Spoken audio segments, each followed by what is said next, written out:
할렐루야, 반갑습니다. 우리 옆에 있는 분들 같이 인사하도록 하겠습니다. 예수 그리스도 부활하셨습니다. 네, 그렇습니다. 예수님께서 사실 오늘 부활하신 건 아니죠. 2000년 전에 이미 다 부활하셨고, 지금은 하나님 보좌 우편 가운데 계셔서 이 모든 세상을 통치하고 계시고, 이 교회의 머리로서 또 하나님께서는 통치하고 계십니다. 근데 오늘 이제 부활절을 우리가 매년 이렇게 지키는 것은 기념하는 것이지 오늘 부활하셨다가 아니에요. 그렇기 때문에 이미 사망 권세를 깨트리시고 예수께서 부활하심으로 말미암아 모든 만유의 주가 되셨다라는 것을 이제 오늘 우리는 이제 기억을 하는 겁니다. 그래서 사람들은 이제 달걀도 하고, 그런데 우리가 부활절 때에 이 부활의 의미를 분명히 알 필요가 있습니다.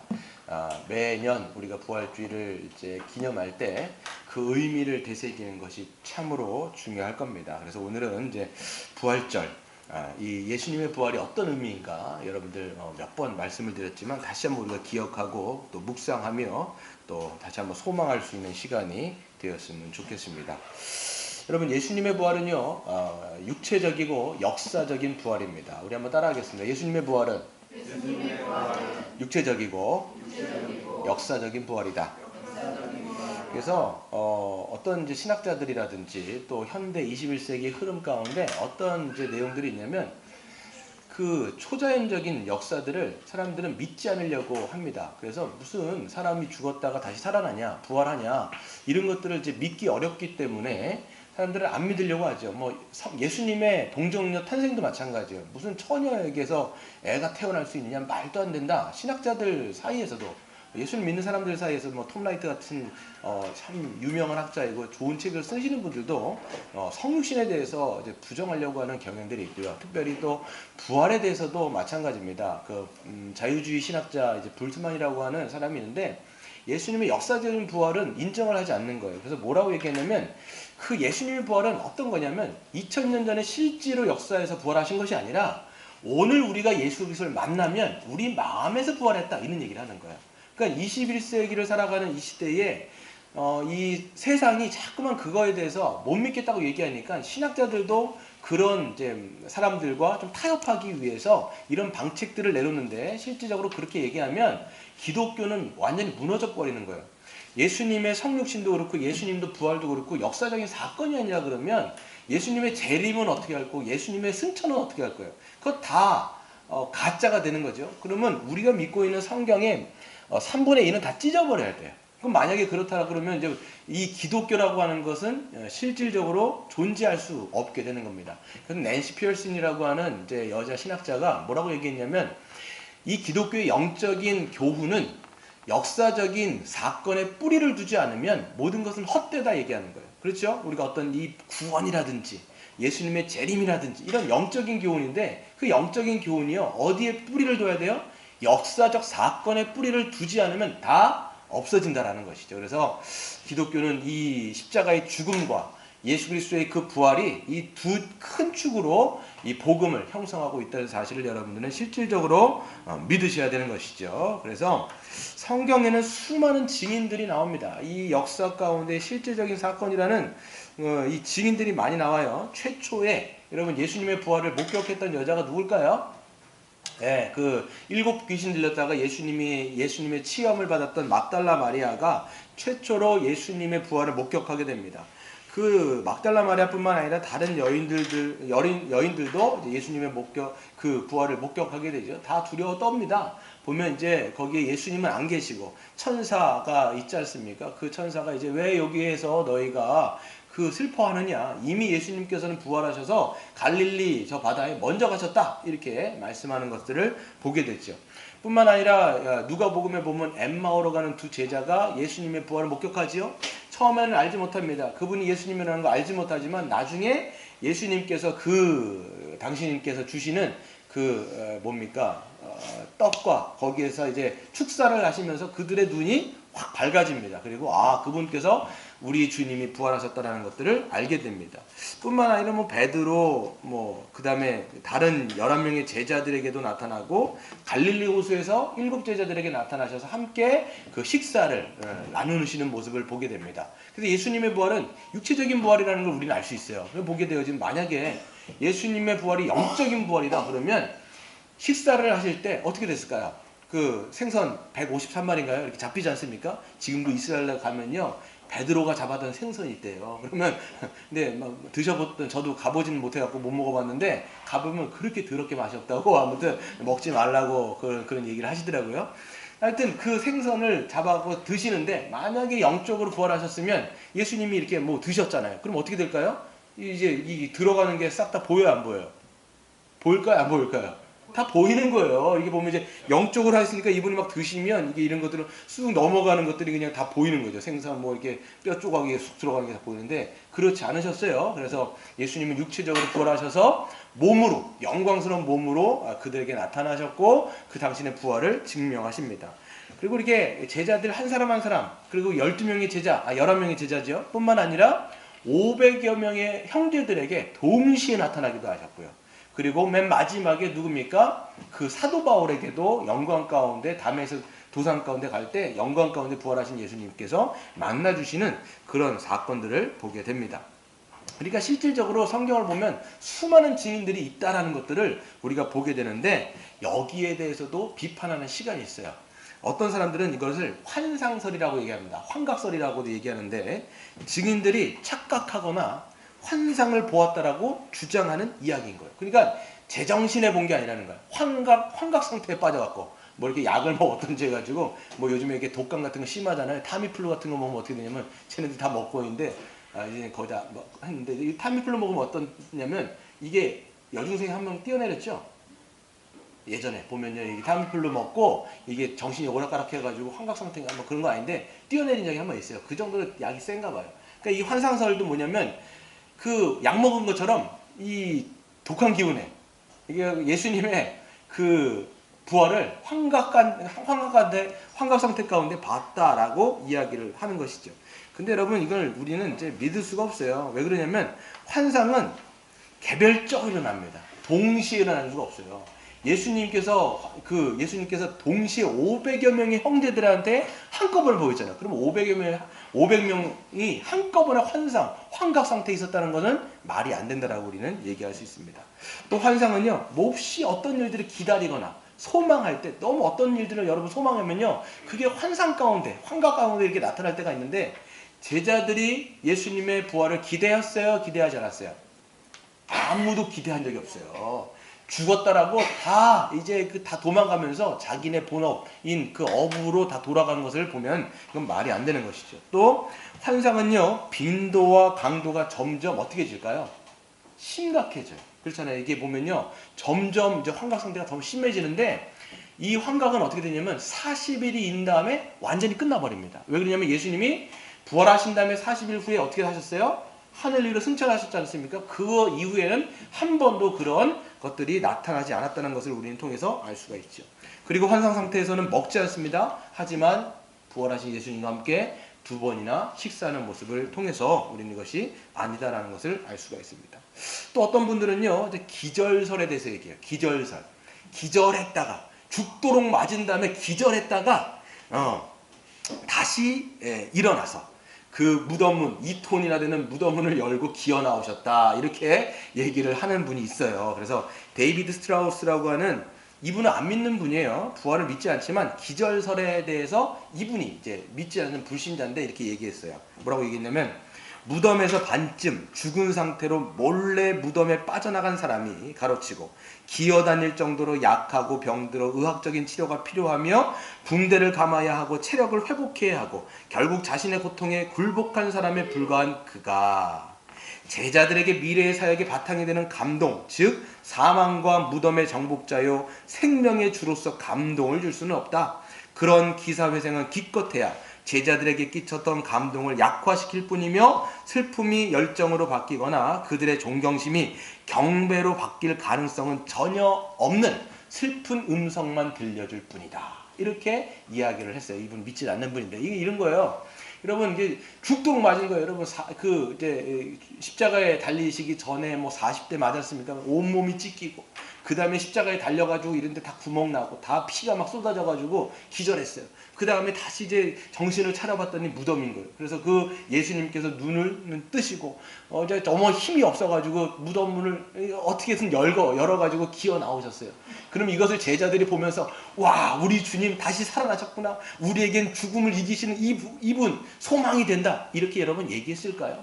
차라리 여러분 제자들은요 그 예수님을 바라보면서 차라리 돌아가시지. 응? 그렇게 얘기하지 않았겠냐라는 거예요. 여러분 제자들은요 언제 급격하게 변화되었을까요? 언제 변화됐을까요?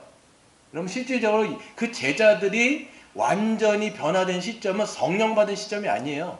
예수님의 부활을 목격한 시점이 바로 그 제자들이 바뀌었던 시점인 거예요.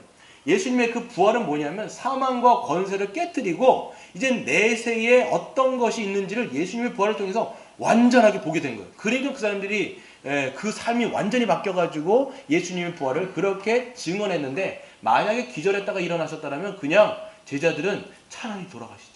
이런 마음이었을 거라는 생각입니다. 뿐만 아니라 두 번째는요. 물적 증거가 있어요. 물적 증거는 뭐냐면 빈무덤이에요. 여러분. 우리가 이제 아까 찬양도 했던 것처럼 예수님의 빈무덤이 그것을 증거하고 있습니다. 죽은 지 3일 후에 찾아갔을 때 무덤에는 시신이 없었고 비어 있었습니다. 로마 당국자들도 그렇고요. 유대 당국자에서도 이 시신을 찾을 수 있었을까요? 없었을까요? 없었어요. 그래가지고 이 사람들이 또 뭐라고 소문을 냈냐면 실질적으로 유대인 그 사내들인 공회에서 자기들이 죽였지 않습니까? 어떤 소문을 냈냐면 이 제자들이 뭐 했다? 훔쳐갔다. 그래가 그거에 그 소문이 돌아가지고 찾지는 못했지만 그런 소문이 돌았다라고 성경에도 기록이 되어 있는데 이 도난설에 대해서도 우리는 비판할 수 있습니다. 왜 그러냐면 제자들이 예수님의 시신을 훔치는 것은 불가능했어요. 그 당시 예수님은요 어떤 죽음이었냐면 정치적인 스캔들로 죽으셨어요. 여러분 엄청나게 살벌했습니다. 그렇기 때문에 제자들은요 어마어마한 스캔들에 휩싸여서 죽었기 때문에 왜냐면 예수님이 돌아가실 때 막 빌라도가 허락했잖아요. 왜 그래요? 유대인들이 반란을 일으킬 것처럼 보였기 때문에 그 정치적인 스캔들이 어마어마하겠다 했단 말이에요. 근데 돌아가신 거예요? 제자들 다 도망가 버렸어요. 너무 무서워가지고. 그랬는데 여러분 그런 삼엄한 경비 가운데 제자들이 달려들 만한 그런 마음의 여유가 있었다 없었다? 없었다는 거예요. 그럴 만한 용기도 없었어요. 그리고 여자들이 처음 들어갔을 때 빈 무덤을 발견했는데 여러분 여인들이 그거를 뚜껑을 열고 예수님의 그 시신을 뺄 수 있을까요?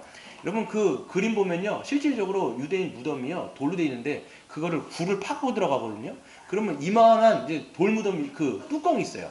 그 이게 열리는 게 있는데 그게 약 2톤쯤 됩니다. 근데 여러분 어마어마하게 힘이 세다 할지라도 2톤이나 되는 그 돌의 무게를 열 수는 불가능하다라고 우리는 이야기할 수 있습니다.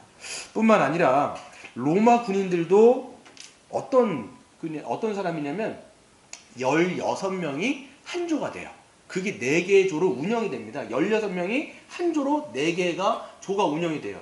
그러면 여러분 한꺼번에 16명이 싹 다 잠이 들어야 되는데 16명이 뭐 정말 타미플루를 입에 털어놓고 다 잠드는 것도 아니고 그게 아니었는데 어떻게 그 삼엄한 경비를 뚫고 그 예수님의 시신을 훔쳤다라고 하는 것은 말이 안 된다라는 겁니다. 세 번째는 여러분 간접적인 증거가 있는데요. 어떤 게 있냐면 예수님께서는 죽으시기 전에 어떻게 말씀하셨어요? 자기의 부활을 예고했다 안 했다? 했다. 3번, 4번 계속 예수님께서 당신의 이 사역이 맨 마지막 이제 예루살렘에 들어가기 입성하기 전에는 끊임없이 말씀하세요. 나는 죽을 것이고 나는 부활할 것이라는 것을 여러 차례 말씀하시는 것을 우리는 보고 알 수가 있는 것입니다. 뿐만 아니라 제자들이 예수님의 부활을 보고 증언하고 이것 때문에 순교까지 한다는 거예요. 만약 여러분 예수님의 부활이 가짜라면 자기의 목숨을 내놓고 그렇게 순교까지 각오하면서 예수님의 부활을 증거할 수 있을까요? 없을까요? 그게 만약 가짜라면, 그게 실질적인 역사 가운데 일어나지 않았다면, 그거를 보지 않았다면 절대로 자기의 목숨을 내놓고 예수님의 부활을 증거할 만한 사람은 아무도 없다라고 우리는 생각할 수가 있는 것입니다. 이렇게 우리는 이 수많은 증인과 물질적인 증거와 간접적인 정황을 통해서 예수님의 부활은 육체적으로 역사적으로 분명한 사실이었다, 사건이었다라는 것을 우리가 알 수가 있습니다. 그렇다면 예수님의 부활의 성격은 어떤 성격이냐, 예수님의 그 부활의 본질은 무엇이냐 우리가 좀 알 수 있는데요. 예수님의 부활은 죄와 사망의 권세를 깨뜨리신 영광스러운 부활이다 라는 것을 우리가 알 수 있습니다. 한번 따라해 보겠습니다. 예수님의 부활은 죄와 사망을 깨뜨리신 영광스러운 부활이다. 예. 그래서 여러분, 죽었다가 살아난 사람들은 굉장히 많습니다. 그렇죠? 예수님이 살리신 사람만 해도 굉장히 많아요. 수많은 사람들이 있는데 그 중에 여러분 알고 있는 사람 누가 있어요? 네, 나사로가 있죠. 요한복음에 나오는 나사로가 있단 말이에요. 나사로를 예수님께서 죽인 지가 3일 있지만 지난데도 불구하고 살리셨단 말이에요. 그런데 그 살렸던 나사로, 또 뿐만 아니라 나인성의 과부의 아들도 살리셨고요. 그 다음에 야이로의 딸들도 다 살렸단 말이에요. 근데 그들이 다시 죽었을까요? 안 죽었을까요? 죽었단 말이에요. 문제는 또 죽었어요. 이거는 이 부활한 게 아니라 이건 우리 한마디로 얘기했을 때는 소생이다라고 우리는 이야기합니다. 그래서 신문의 기사 같은 데도 보면요, 관뚜껑 이제 닫고 이제 들어가려고 하는데 어떻게 해요? 다시 관뚜껑 열고 나오는 경우가 있단 말이에요. 그래갖고 얘들아 나 살았다 이렇게 해갖고 이제 부모님들 막 나오시고 막 그럴 때가 있는데, 그럼에도 불구하고 그분들 다시 어떻게 됐어요? 다시 돌아갔단 말이에요. 다시 돌아갔단 말이에요. 이거는요, 부활이라고 이야기하는 것이 아니라 소생이라고 우리는 이야기할 수 있습니다. 저는 나사로를 생각할 때마다 야, 정말 나사로는 힘들었겠다 이런 생각이 있어요. 실질적으로 죽었다가 하나님 앞에 이제 낙원에 가가지고 정말 잘 살고 있는데 예수님 나사로 왜 부활시키셨어요? 왜 부활시켰을까요? 왜 부활시켰을까요? 왜? 네, 하나님 나라를 증거하기 위해서. 즉 예수를 믿는 자는 다시 부활할 것이라는 것들을 보여주기 위해서 그 죽었던 나사로를 다시 이 생명으로 살리셨다라는 거예요. 그러니까 얘는 샘플인 거예요. 지금 샘플. 그러니까 우리 때문에 다시 이 세상에 들어온 거예요. 처음 낙원에 있다가 거기서 그냥 잘 살고 있는데 예수님은 다시 끄집어내가지고 얘를 다시 살리신 거예요. 그러면 이 나사로는요, 다시 죽어야 돼요? 안 죽어야 돼요? 또 다시 죽어야 되는 거예요. 여러분, 죽음의 고통이라는 게 여러분 힘들어요? 안 힘들어요? 아직까지 우리는 죽음 서보질 않았기 때문에 잘 모르겠지만, 그럼에도 불구하고 죽음이라고 하는 것은 공포스러운 거예요. 죽음이라고 하는 것은요, 이 세상을 이제 분리되어가고 단절되어가지고 어떤 다른 이제 세상에 우리가 가는 거기 때문에 죽음이라는 공포는요, 모든 사람에게 다 있단 말이에요. 근데 이 나사로는요, 한 번 겪었는데 이걸 또다시 겪어야 되는 거예요. 얼마나 힘들었을까요? 저는 생각할 때 정말 예수님을 좀 미워했겠다라는 생각이 좀 들긴 하지만, 아무튼 이 사람은요, 또다시 죽어야 되는 거예요. 그래서 예수님의 부활과 그냥 이 사람들의 이 소생은 다른 건데, 예수님의 부활은 영광스러운 부활이었다. 그래서 생명의 부활이요, 사망의 권세를 깨뜨리신 부활이요, 그렇기 때문에 더 이상 죽음과 사망의 권세가 예수 그리스도를 더 이상 지배할 수 없는 그런 부활인 것이죠. 여러분, 창세기 3장 15절에 우리가 이제 다 암기하고 있는, 이제 우리가 복음의 기초를 통해서 다 암기하고 있는 구절이 있죠. 뭐가 있었죠? 창세기 3장 15절에 원시복음이라고 여러분 알고 있는 구절. 다시 한번 우리가 어떤 내용인지 한번 상기해 볼까요? 뭐예요? 하나님께서 사단에게 심판하시는 말씀입니다. 너로 여자가 원수가 되게 하고 너의 후손과 여자의 후손이 원수가 되게 하리니 너는 여자의 후손의 발꿈치를 상하게 할 것이요 여자의 후손은 너의 뱀의 머리를 밟게 될 것이다 라고 말씀하시는 구절이 그 구절인데, 이 구절이 예수님의 십자가를 통하여 성취되었을 뿐만 아니라 예수님의 부활을 통해서 어떻게 되었냐, 사단의 머리가 완전히 박살이 난 거라는 거예요. 왜 그러냐면 사단이 갖고 있는 무기가 뭐예요? 죽음, 이 사망의 권세라는 것을 갖고 있어요. 그래서 히브리서 2장 14절에 보면 죽음의 권세를 잡은 자 곧 마귀, 이렇게 이야기하고 있는 것이죠. 사망의 권세를 꽉 쥐고 있는 거예요. 그래서 수많은 사람들을 다 어디다 집어넣어 버렸어요? 이 사망 권세에 다 집어넣고 있는 거예요. 거기서 그냥 이 사단이 흔들고 쥐어 살리면서. 그래서 히브리서 2장 14절에 보면, 14, 15절에 보면 모든 사람이 어떤 상태에 있냐면 죽기를 두려워함으로 모든 사람이 그 죽음에 뭐하고 있어요? 종노릇한다는 거예요. 그러면 사람은요 뭘 두려워합니까? 죽음을 두려워하는 거예요. 죽음의 그림자인 질병을 두려워하고 있고요. 그 다음에 미래에 대한 염려. 그래서 모든 것이 다 이 사망이라고 하는 것에 그림자들이 다 덕지덕지 붙어 있는데 그런 걸 다 두려워하는 거예요. 그걸 사단이 거머쥐고 있는데 예수님이 그 사자굴 속으로 자기가 들어가 버린 거예요. 사자를 잡으려면 어디 들어가야 돼요? 사자굴에 들어가는 거예요. 그러니까 예수님이 사자굴에 들어갔는데 어떻게 한 거예요? 거기에 들어갔다가 부활했을 때 어떻게 되냐면 이 사망의 권세가 딱 하고 그냥 박이 쪼개지는 것처럼 박이 쪼개지면서 이 사단의 대가리가 완전히 두 쪽이 쫙 나버린 거예요. 쫙 갈라지면서 어떻게 됩니까? 마귀가 머리가 밟혔다라고 성경은 이야기하고 있는 것이죠.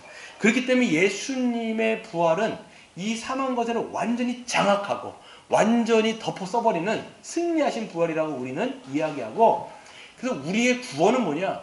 그 죽음의 권세 가운데 있는 자들을 다 어떻게 하신 거예요? 줄줄이 끄집어낸 것이 바로 구원이다라고 성경은 선언하고 있는 것이죠. 그럼 예수 믿는 사람 죽어야 안 죽어요? 죽어야 안 죽어요? 예, 예수 믿는 사람도 죽단 말이에요. 그런데 결국은 어떻게 돼요? 나중에 좀 이따 얘기할 거지만 다시 부활하는 것이 있는 거예요, 여러분. 그래서 여러분 이 예수님의 부활이 그러면 우리에게는 어떤 의미가 있느냐? 예수님의 부활, 예수님이 2000년 전에 부활하셨는데 그 부활이 우리와 믿는 신자와는 어떤 상관이 있느냐? 그런 거 한번 생각해 보셨습니까? 예수님의 부활이 여러분하고 어떤 상관이에요? 누구든지 예. 예수님을 믿으면 예. 영생을 얻는다는 걸 보여주신 거 아닌가요? 예. 잘 배우고 있네요, 요즘에. 열망치 않고. 열망치 않고. 예. 믿으십니까? 아멘. 아멘. 예. 뭐 어쩔 수 없이 한 것 같은데? 예, 그래요. 확신 있게 한 거죠. 예. 예, 그래요. 그래서 잘 말씀해 주셨어요. 그래서 첫 번째 예수님의 부활은 우리의 칭의를 위한 부활이다. 따라하겠습니다. 예수님의 부활은 우리의 칭의를 위한 부활이다. 말씀하셨어요. 그래. 그래서 예수님의 부활은 어떤 의미를 짓냐면 예수 그리스도의 부활은 예수님의 칭의예요. 만약에 제가 저번에도 여러분에게 질문했던 것처럼 예수님이 죽으셨는데 만약에 부활하지 못했어요. 그냥 죽으셨어요. 죽으신 다음에 그냥 묻히셨단 말이에요. 부활을 못했어요. 그럼 예수님은 어떤 분일까요? 예? 실패하신 분이죠. 실패하시고 죄 가운데 있으신 분이에요. 자기의 죄 때문에 자기가 죽으신 거예요. 자기 죄 때문에 심판받아가 당신이 죽으신 거예요. 그러면 그분은 의로운 분이 아니신 거예요. 하나님 나라에 들어갈 의인이 아니고 하나님의 아들이 아니다라는 것이 되어지는 건데, 예수님이 부활하심으로 말미암아 무엇이 증명이 되느냐? 예수님은 죄가 있다 없다? 예수님은 죄가 전혀 없으신 완전한 하나님의 아들이시고 완전한 의인이라는 것이 확증되어지는 사건이 바로 예수 그리스도의 부활이다라는 것을 우리가 알 수 있어요. 그래서 예수의 부활은 예수의 칭의예요, 여러분. 이거를 분명히 아셔야 되는 거죠. 하나님의 나라는 어떤 나라라고 말씀드렸어요? 의로운 나라. 그 나라는 누구만 들어갈 수 있어요? 의인만 들어가는 거예요. 그러면 그 나라에 누구만 들어가냐면 오직 의인이신 예수만 들어갈 수 있는 건데, 우리가 예수 그리스도를 믿을 때 어떤 은혜가 부어집니까? 예수 그리스도, 부활하신 예수 그리스도를 나의 주, 나의 하나님으로 믿는 자는 성령으로 말미암아 그리스도와 연합하여 그분께서 이루신 완전한 의를 믿는 모든 신자들에게 값없이 선물로 부어주셔서 우리도 하나님 앞에 의롭다함을 인정받을 수 있게 하신다는 것을 우리는 성경에서 알 수 있는 거예요. 예수님의 부활은 예수님의 칭의 뿐만 아니라 믿는 우리의 칭의라는 것을 우리가 확신할 수가 있어요. 그래서 여러분이 우리가 맨 마지막 하나님 앞에 심판대에 섰을 때도 우리는 자격이 없잖아요. 늘 우리가 그때도 어떻게 우리가 하나님 나라에 들어갈 수 있다라는 보장이 있겠어요. 맨날 죄 짓고 그러는데. 여러분 죄 지어요, 안 지어요? 짓는 말에 생각으로도 짓고 마음으로 짓고 때로는 우리가 행동으로도 짓고 한단 말이에요. 그러면 우리는 우리의 구원을 확신할 수가 없어요. 누가 확신합니까? 저도 확신 못해요. 그러면 제 안에서 뭔가를 생각해내려면 저는 절대로 확신할 수가 없어요. 정말 내가 구원받은 사람이 맞을까? 맨 마지막에 하나님의 심판대 앞에 섰을 때 내가 정말 하나님 앞에 너는 의로운 자다, 내가 정말 그런 하나님의 그 고백을, 그런 선언을 내가 받을 수 있을까? 확신 못해요. 그런데 우리가 확신할 수 있는 유일한 이유가 뭐예요? 지금 우리가 그리스도의 부활을 믿을 때 그 칭의를 언제 받는 거예요? 지금 여기서 받는 거예요. 여러분, 이거는요, 하나님의 재판장이신 하나님께서 우리에게 그렇게 의롭다라고 선언하신 거예요. 너는 의로운 자야. 우린 죄인임에도 불구하고 누구 때문에? 예수님 때문에 그렇게 의롭다함을 선언해 주신 것을 여러분 믿으시기를 바랍니다. 그렇기 때문에 여러분, 우리의 의는요, 어디에서 찾아야 되냐면 여러분 안에서 찾으시면 안 돼요. 우리의 선행이라든지 우리의 어떤 종교적인 행위에서 찾는 것이 아니라 예수 그리스도께서 이루신 거기에서 우리의 거룩함과 우리의 의로움을 찾을 수가 있어야 돼요. 내가 한 어떤 선한 행위, 종교적인 헌신에서 자꾸만 찾으려고 하면 우리는 실패할 수밖에 없습니다. 기도 몇 시간 했냐? 성경 얼만큼 읽었느냐? 헌금 얼마나 했느냐? 또 우리가 하나님 앞에 얼마나 헌신하고 얼마나 봉사했느냐, 거기서 자꾸만, 그럼에도 불구하고 자꾸만 거기에서 뭘 찾으려고 하냐면 사람들은 자기의 거룩함을 찾으려고 해요. 거기에서 자꾸만 하나님 앞에 설 수 있는 자격을 찾으려고 한단 말이에요. 하나님, 오늘은 내가 이만큼 기도했습니다. 내가 이만큼 오늘 성경을 읽었고요. 또 이만큼 내가 헌금했습니다. 저 거룩하지요? 라고 자꾸만 그렇게 찾는다면 우리는 자꾸만 실패할 수밖에 없는 인생으로 규정할 수밖에 없어요. 왜 그러냐면 여러분이 하나님 앞에 잘한 것도 있겠지만 못한 것도 더 많아요. 여러분, 우리는 더 많아요. 잘한 것 조금 있지만 그 자꾸만 선한 행위로 하나님 이걸 통해서 저를 좀 이쁘게 받아주세요 라고 하면 뒤에 달려있는 게 뭐가 있어요?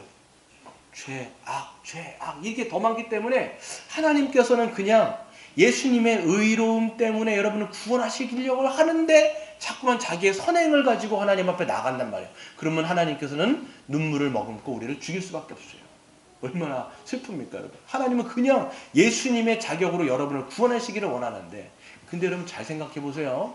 우리는 본성상 뭐가 있냐면 이 율법주의, 공로주의가 우리는 뿌리 박히게 있어요. 그래서 여러분이 뭔가를 막 못해 하잖아요. 그러면 낙심이 굉장히 됩니다. 이것도 안 하고 어떤 기도도 안 하고 내 삶 가운데, 물론 여러분 기도하고 예배드리고 말씀 보는 건 너무 중요하지만 그걸로 자꾸만 자기의 의로움을 하나님 앞에서 증명하려고 좀 하지 마세요. 이걸로 좀 자꾸만 증명하려고 하지 마세요. 그럼 우리는요, 전혀 하나님 앞에 의로움을 찾을 수가 없는데, 이걸로 증명할 때 사람들은 자꾸만 실패자로 자기를 낙인 찍고, 또 자기를 그렇게 세우려고 하니까 다른 사람들도 어떻게 그렇게 판단합니까? 그걸로 판단하는 거예요. 내가 좀 잘하면 나보다 못한 사람들은 어떻게 해야 돼요?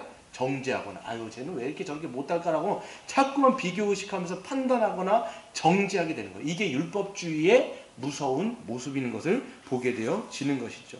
뿐만 아니라 제가 늘 말씀드리는 것지만 하나님 앞에 자기가 한 거를 가지고 주님 앞에, 하나님 앞에 살려고 할 때, 자기의 의로움을 가지고 자꾸만 살려고 할 때 하나님과 뭐 하게 돼 있어요? 하나님하고 뭐 할까요? 우리 비즈니스 하게 됩니다. 여러분. 하나님하고 비즈니스 하게 돼요. 왜 그러냐면 내가 뭔가를 원인을 제공했으면 하나님은 결과를 나에게 주셔야 되는 거예요. 제가 늘 말씀드리는 것지만 이게 굉장히 이 신앙을 좀먹는 아주 안 좋은 이 율법주의, 공로주의인 거예요. 하나님, 내가 이 정도 했으면 하나님은 그 정도 보답해 주셔야 됩니다. 만약에 내가 이거 해줬는데 만약에 안 해줘요. 여러분 마음 가운데 어떤 마음이 들어요? 내가 누군가에게 선물을 줬어요. 내가 누군가에게 뭔가를 막 잘 선을 베풀어 줬어요. 근데 그 사람이 나한테 그만큼 안 갚으면 여러분 마음 가운데 어떤 마음이 들어요? 섭섭한 마음 들어요. 왜 나는 저렇게 해줬는데 너는 왜 나한테 안 해주냐? 막 섭섭한 마음이 막 든단 말이에요. 하나님께도 그런 걸 막 하는 거예요. 우리가 뭔가를 막 하면 하나님이 안 해줘. 그럼 섭섭한 마음 가운데 또 끝까지 안 해주셔. 그럼 어떻게 돼요? 원망하고, 하나님 불평하고, 나중에는 흥 하고 돌아서 갖고 아예 하나님을 떠나버리게 되어지는 모습을 보게 되는 것이죠. 이걸 우리가 전문 용어로 뭐라고 얘기하냐면 자판기 신학이다. 자판기 신학이다. 여러분 따라하겠습니다. 자판기 신학. 자판기 신학이 뭐예요? 500원짜리 넣으면 500원짜리 나와야 되고 1000원짜리 넣으면 1000원짜리가 나와야 되는데 안 나오면 열받아가고 자판기를 때려 부셔버리는 거예요. 여러분. 하나님에게도 똑같이 한단 말이에요. 우리가 이만큼 한 대로 나에게 갚아달라. 왜 그러냐면 우리는 인과율에 사로잡혀 있어요. 그 항상 원인과 결과가 반드시 있어요. 기브 앤 테이크에 항상 우리는 세상을 열어보세요. 세상에 공짜가 있다 없다? 없어요. 여러분 핸드폰 공짜로 해준다고 해보잖아요. 뒤에 다 뭔가 다 빼가요. 그럼 이건 진짜 공짜가 없구나. 항상 여러분 공짜는 없습니다. 그러니까 우리는 이 세상 가운데 살아갈 때 공짜가 없는 이 세상 가운데 익숙해져 있다 보니까 이 복음도 공짜가 아닐 거다 생각하는 거예요. 근데 여러분 오직 이 세상 가운데 뭐만 공짜냐면 하나님이 주시는 이 복음만 공짜인 거예요. 우리를 의롭게 하시고 우리를 그 하나님의 자녀로 받아주시는 것에는 우리의 어떤 공로도 없다라는 것을 여러분 분명히 인식할 때 거기 안에서 우리가 감사함으로 이제 우리가 우리 안에서 의로운 삶이 나오는 거예요. 너무 우리가 받은 게 크기 때문에 거기서 너무나 감사해서 뭐 하고 있냐면 하나님 앞에 내 것들을 내어놓는 삶이 거기서 나오는 것이지 자꾸만 주고받고 하려고 그러면 절대로 신앙이 잘하지 않아요. 정말로 잘하지 않고 오히려 신앙, 하나님에 대한 잘못된 오해 때문에 신앙이 망가지는 것을 볼 수가 있어요. 제가 예전에도 한번 말씀드린 것처럼 어떤 그 자매가 있었는데 고3이었어요. 그 친구가 고3이었는데 너무 열심히 그 금요철야도 반주를 하는 거예요. 이 친구가. 그래서 제가 물어봤어요. 고3인데도 불구하고 그렇게 열심히 반주하는 그 친구한테 제가 물어봤어요. 뭐라고 얘기했냐면 야 너는 어떻게 그렇게 고3인데도 불구하고 그렇게 열심히 반주를 하냐? 그랬더니 그 친구 하는 말이 뭐냐면 목사님 제가 이렇게 열심히 철야 반주를 하면요 하나님께서 저 대학 붙여주실 거예요. 이렇게 얘기를 하는 거예요. 이 친구가 하나님에 대해서 오해하고 있구나 이렇게 생각했는데 결과적으로는 대학을 떨어졌어요. 얘가. 그러니까 하나님에 대해서 오해를 하더라고. 보니까 오해를 하는 거예요. 이렇게 내가 뭐 하면 정말 하나님께 그게 아니라 우리는 하나님께서 이미 그리스도 안에서 모든 복을 받았기 때문에 감사함으로 하나님께 그냥 우리 자신을 드리는 것이 실제적으로 하나님 앞에 우리가 살아가는 참된 신자의 모습인 줄을 믿으시길 바랍니다.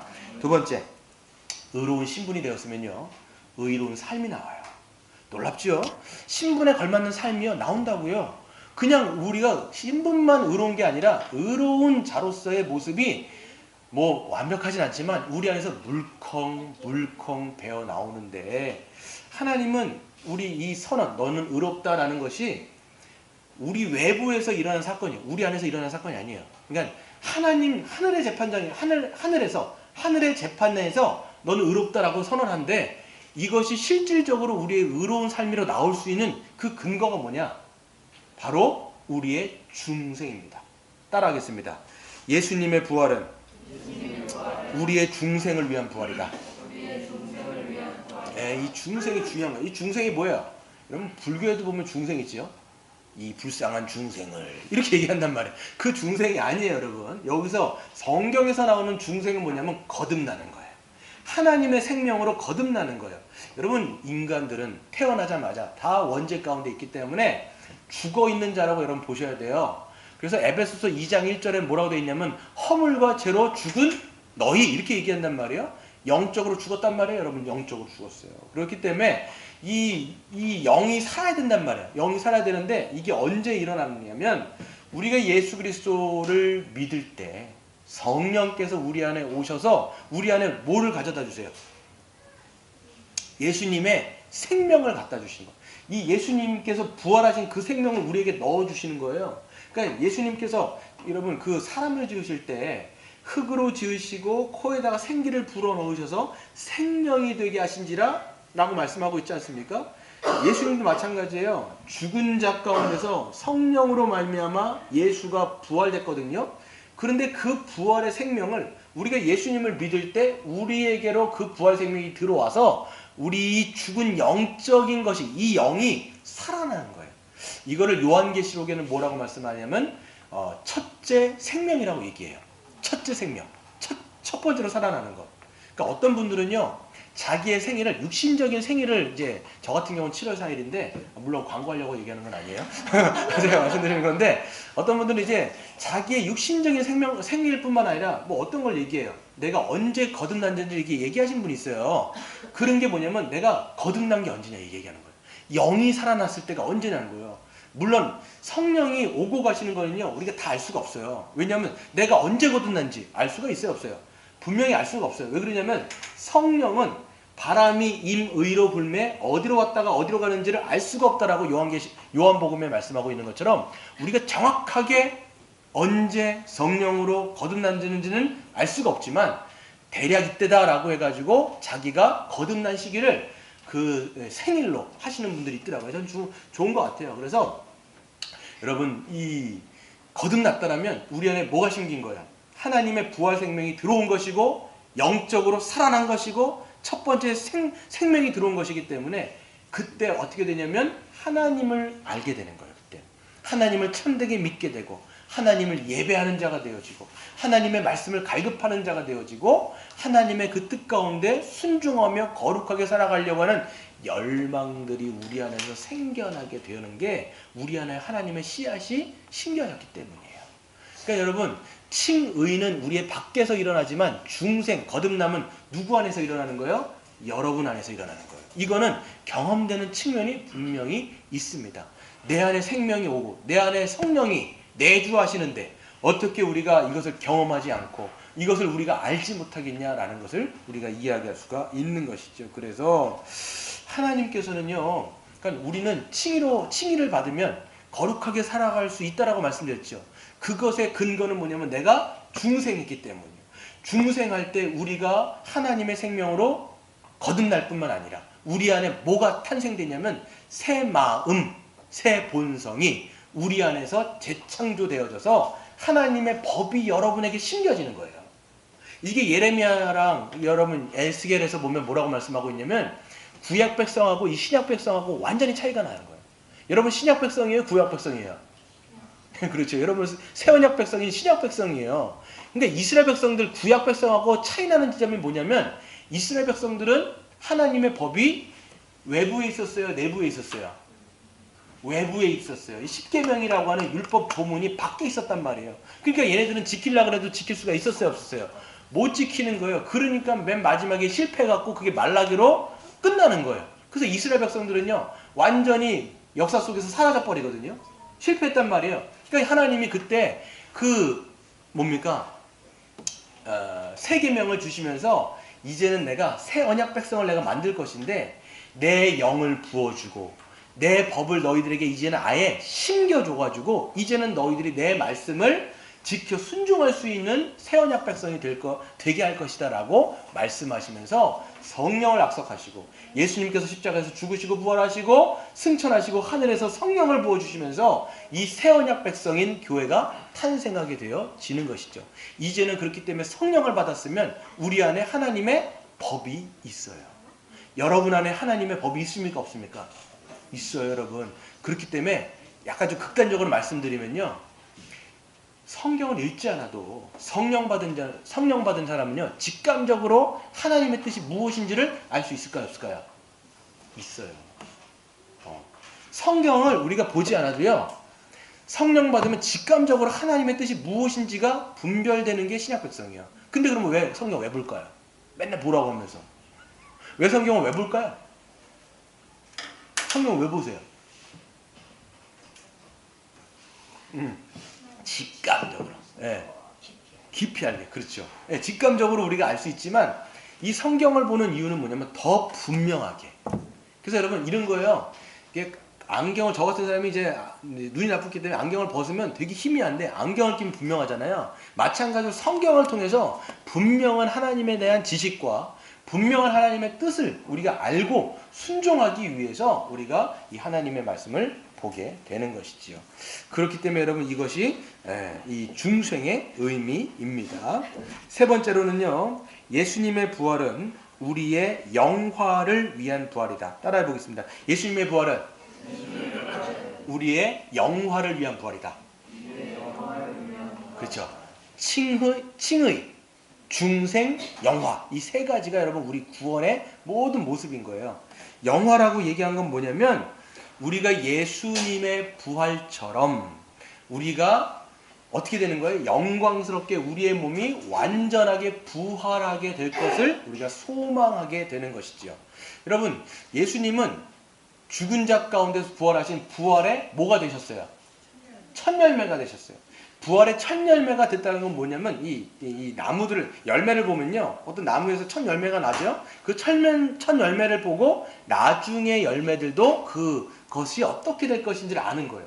예수님이 육체적으로 부활하셨어요. 그래서 여러분 육체로 부활하는 게 너무 중요한 거고 예수님은 그냥 육체가 아니라 어떤 몸이에요. 더 이상 사망이 지배하지 않는 더 이상 죽음이 지배하지 않는 신령한 몸이라는 거예요. 영광스러운 몸으로 부활하신 것을 통해서 예수를 믿는 자들도 어떻게 돼요? 그런 몸으로 예수님이 오시면 부활하게 될 거라는 것을 우리는 소망하는 것입니다. 여러분. 그 사실 여러분 믿으시지요? 여러분 그렇기 때문에 예수님이 오시면요, 예수님이 다시 오시면 우리의 몸이 그렇게 영광스럽게 부활하게 될 텐데 그때는 죽은 자나 산 자나 다 부활하게 될 거예요. 그리고 믿는 자나 예수를 믿는 자나 믿지 않는 자나 다 어떻게 돼요? 다 부활하게 될 거예요. 예수를 믿는 자도 부활하게 될 거고요, 믿지 않는 자도 부활하게 될 거예요. 여러분 믿지 않는 사람들 왜 부활할까요? 심판받으려고 부활하는 거예요. 그게 여러분 악인의 부활이고요, 여러분 심판의 부활로 나온다는 거예요. 그 사람들도요 이제 믿지 않게 되면 몸을 입고 부활하게 되겠죠. 그러면 이 몸을 입고 심판을 받게 되는데 몸이 있다라는 건 뭘 느낀다라는 거예요? 고통을 느낀다라는 거예요. 심각한 고통을 느낀다는 하는데 마가복음 9장 28절에 보면 뭐라고 말씀하고 있냐면 거기에는 구더기도 죽지 않고 불이 꺼지지 않는다 이렇게 얘기하고 있어요. 그럼 뭐냐면 실질적으로 몸을 입고 계속적으로 고통을 당하게 되는 거예요. 어떤 고통이에요? 제가 이제 아이들한테 설명을 해주는데, 야 만약에 손가락이 있어. 근데 손가락을 만약에 잘랐어. 아플까요? 안 아플까요? 엄청 아파요. 엄청 아파요. 근데 그게 다시 손가락이 자라나요. 근데 그걸 또 잘라야 돼요. 또 자르고 계속 잘라도 또 나와요. 그걸 언제까지 하고 있는 거예요? 영원히. 그게 여러분 영벌입니다. 영벌. 영원토록 심판을 받는. 그래서 몸이 없어지잖아요. 그러면 벌을 받을 수가 없는 거예요. 심판을 받으려면 육신으로 받는 거예요. 그래서 영벌이라고 얘기하는 거고, 그래서 어떤 분들은요 영혼 멸절설을 얘기하는데 절대로 성경은 영혼 멸절이 없어요. 계속해서 이 육신이 끊임없이 하나님의 심판을 받게 되는 거예요. 그게 뭐냐면 하나님의 공의의 현장인 거예요. 하나님의 심판이 쏟아지는 현장. 여러분 예수님의 십자가가 어떤 현장이에요? 하나님의 공의가 쏟아지는 현장이잖아요. 그 공의가 우리를 대신해서 쏟아진 거잖아요. 그렇기 때문에 우리가 예수를 믿으면 예수님은 우리의 모든 심판을 다 당하셨기 때문에 우리는 더 이상 안 받죠. 근데 여러분 지금 예수님을 믿지 않잖아요. 나중에 예수님이 오셨을 때 예수님이 받았던 그 심판을 누가 받아야 되는 거예요? 그때는 그 사람이 받는 거예요. 예수님이 대신 받아주셨는데 그걸 안 받으면 맨 마지막엔 자기가 그거를 영원토록 받게 되는 것이 성경의 불심판이에요. 21세기가 되면서요 사람들은 이 심판에 대해서 얘기를 안 하려고 해요. 심판이 어디 있냐? 하나님은 사랑의 하나님인데 사랑의 하나님이 천국과 지옥을 만드신다고? 아니야. 카톨릭이 뭐라고 얘기한 줄 아십니까? 칼 헨리라고 하는 카톨릭 신학자가 유명한 사람인데 그 사람은 보편 구원론을 얘기해요. 하나님은 사랑의 하나님이시기 때문에 맨 마지막에는 모든 사람을 다 구원할 거야. 천국과 지옥은 없어. 지옥은 없다고 얘기하는데 절대 그렇지 않아요. 성경은 천국도 얘기하지만 지옥도 얘기하는 거예요. 그런데 믿는 신자들은 어떻습니까? 맨 마지막에 우리의 몸이 부활하는 건데 예수님 오시잖아요. 그러면 이미 예수님이 오시기 전에 죽었던 사람이 있고 그 다음에 오실 때에 살아있는 사람도 있잖아요. 그때 다 어떻게 됩니까? 죽었던 사람은 영이 낙원에 있지만 주님이 오실 때 이 영과 육이 연합이 되어서 완전한 부활의 몸으로 다시 부활하게 될 것이고 그때 살아있는 자들도 완전한 부활체로서 하나님 앞에 하나님 앞에 나아가게 될 수 있다라는 것이죠. 그게 뭡니까? 보면 데살로니가전서 4장 16절에 보시면 주께서 호령과 천사장의 소리와 하나님의 나팔 소리로 친히 하늘로부터 강림하시리니 그리스도 안에서 죽은 자들이 먼저 일어나고 그 후에 우리 살아남은 자들도 그들과 함께 구름 속으로 끌려 올려 공중에서 주를 영접하게 하시리니 그리하여 우리가 항상 주와 함께 있을 것이다 라고 말씀하고 있어요. 그래서 여러분 우리의 부활은요 영혼만 구원받는 게 아니에요. 영혼과 육체가 연합되어서 완전한 전인격적인 그 구원을 받게 될 것인데 그때의 몸은 어떨까요? 그때의 몸 더 이상 죽음이 지배하지 않는, 더 이상 질병이 없는. 여러분 지금 아프신 분들 계시죠? 여러분 아프신 분들 계시단 말이에요. 그래서 그때의 몸은 질병이 더 이상 우리 안에 들어올 수 없고 더 이상 우리가 죽을 수도 없는 영원한 완전한. 언제로 돌아가고 싶으세요 여러분들? 언제 때의 몸으로 돌아가고 싶으세요? 20대. 그렇죠. 우리가 가장 팔팔하고 가장 멋졌을 때의 모습으로 돌아간단 말이에요. 그러니까 저는 성경을 보면요 맨 마지막에 주님 오셔갖고 여러분 부활했을 때도 여러분의 얼굴은 완전히 달라지진 않을 거예요. 아, 좀 안 좋으신가요? 왜 그러냐면 여러분 그때 갔을 때도 이 정체성이 있어야 되는 거예요. 방길산이라는 정체성이 있으려면 지금의 얼굴의 어떤 모습을 분명히 지니고 있어야 제가 저인지 알 거 아닙니까, 여러분? 근데 완전히 딴 사람이 돼버리면 알 수가 없는 거예요. 우리 윤영자 권사님도 그때 윤영자 권사님의 모습을 분명히 지니시는데 지금의 얼굴은 알겠죠. 가장 팔팔했었을 18살 때의 그 나이대로 돌아갔을 때 그 나이로 영원토록 이제 주님과 함께 살아가게 되는 것이죠. 기대가 되시나요? 예, 기대가 되실 겁니다. 그래서 그 몸으로 우리가 영원히 살아가게 될 것인데 영원히 살아간다고 했을 때 어떤 권사님들이 이런 얘기를 하세요. 우리는 이 땅 가운데서 찬송가를 다 외워둬야 된다는 거예요. 왜 그러냐고 얘기했더니 뭐라고 얘기냐면 그때는 이제 우리가 외워가지고 찬송가를 불러야 되는 거예요. 외워갖고 찬송가를 불러야 되는데 언제까지 찬송가를 불러야 되는 거예요? 영원토록 부르려면 그걸 다 외우고 있어야 된다는 거예요. 근데 여러분 보면요, 우리가 아침에 일어나서 찬송가 부르고 점심 먹고 잠깐 쉬었다가 저녁까지 부르고 또 다음날 일어나가지고 또 찬송가 부르면 우리 목이 어떻게 될까요? 물론 우리 영원한 이 몸이기 때문에 이제 성대 결절 같은 거는 걸리진 않겠지만 우리가 그때는요 계속 하나님을 찬양하고 영광스럽게 예배하는 것도 맞겠지만 우리는 어떻게 돼요?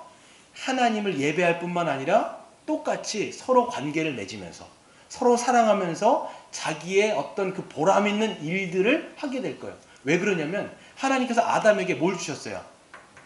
아담에게 어떤 복을 주셨어요? 일할 수 있는, 경작하고 다스릴 수 있는 권한을 아담에게 주셨단 말이에요. 똑같이 맨 마지막에 예수님께서 오시면 그 아담에게 주셨던 그 사명이 우리에게 완전히 회복되어져서 그때도 우리가 하나님을 예배할 뿐만 아니라 우리가 해야 될 일들이 분명하게 있는 거예요. 그래서 그때의 일들은요, 그때 우리의 노동은 뭐냐면 하나님의 지혜를 가지고 능력을 가지고 보람 있고 가치가 있고 이 우리가 하는 일마다 다른 사람들에게 영향을 주고 가치 있는 일들이 되게 될 거라는 것이죠. 뿐만 아니라 여러분 이 모든 자연 만물이 다 어떻게 돼요? 다 불에 없어지는 게 아니에요. 모든 여러분 눈앞에 있는 자연 만물 다 어떻게 될까요? 우리가 다음 주에 벚꽃 축제 벚꽃 보러 가는데 어떻게 될까요? 다 불타 없어질 거면 우리가 볼 필요 없잖아요. 근데 그때 어떻게 돼요? 모든 자연 만물들도 완전히 회복되어져서 지금보다 훨씬 아름다운, 정말 상상할 수 없을 정도로 아름다운 새 하늘과 새 땅이 이루어지게 될 것이고 그때 어떻게 되냐? 우리는 지구뿐만 아니라 영원토록, 여러분 영원토록 할 일이 뭐가 있겠어요? 하나님 예배하고 또 노동도 할 뿐만 아니라 여행 가야죠. 여행. 우리가 이제 여행 어디 가고 싶으세요? 못 가셨던데 지금 우리가 못 가본 데가 한두 군데입니까? 못 가보셔도 됩니다, 여러분. 나중에 주님께서 재림하시면 그때 영원토록 여러분 가게 될 거니까 지금 안 가도 되는 거예요. 지금 너무 많이 갔다 오면 그때 소망이 안 된단 말이에요. 그래서 지금 여러분 조금 자제하시고 하나님 오셨을 때 정말 우리가 지구뿐만이겠습니까? 그때는 여러분 안드로메다에다가 모든 은하계를 다 가려면 우리가 언제까지 살아야 되냐면 그래서 영원토록 살아야 돼요. 우주는 계속 팽창한다고 얘기하지 않습니까? 그 너무나 넓은 이 확장되어지고 팽창하고 있는 모든 우주를 관람하려면 우리의 생명도 영원토록 지속되어야 되는 것이죠. 그래서 우리 예수님의 부활은 이미 어떤 부활이냐면 완전한 것은 아니지만 주님의 망가졌던 이 세상이 다시 회복되기 시작하고 있다는 것의 첫 번째 사건인 거예요. 그래서 그 사건을 믿는 자는 맨 마지막 재림을 믿음으로 소망하게 되는 것이죠. 이것이 기독교인지를 믿으시고 그런 믿음과 소망으로 살아가는 저와 여러분 되시기를 주의 이름으로 축원드립니다.